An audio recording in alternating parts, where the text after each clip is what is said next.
Hi guys, andito pa rin ako sa bahay ng aking inalagaan na lola.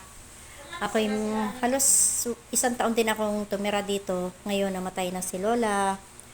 At naglinis kami dito, nagtumulo ako maglinis, magligpit ng mga gamit niya. Ayan, ito dati yung salamin na lagi kong pinapanalaminan. Ayan, paalam na lola.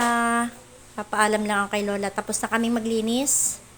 At bukas naman ay pupuntahan namin siya sa isang araw lang daw naman siyang i-standby.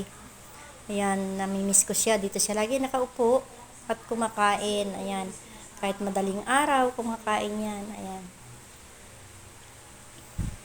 Ito, hindi na namin binuksan yung kwarto ni Lola at hindi namin nilinis yan. Ayan, dyan.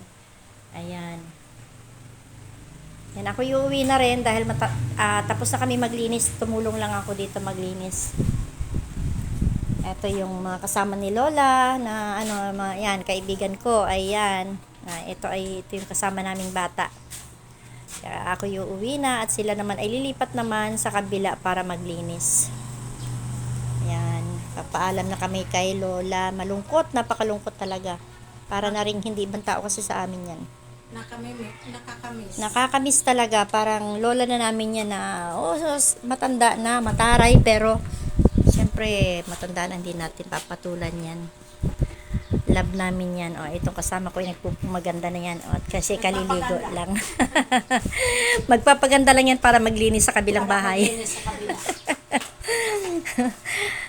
Paano, babay na? Ako'y uwi na? Bye-bye, te. Thank you, tiha. Naku, huwag kang mag-thank you. Ano ka ba? Babay na. Paalam na, Lola. Paalam na po. Lola, ito yung bahay ni Lola na... Pakinggan mo na lang yung sigaw namin, ha? Oo. Tapos lumabas ka. Tatakbo akong papalabas.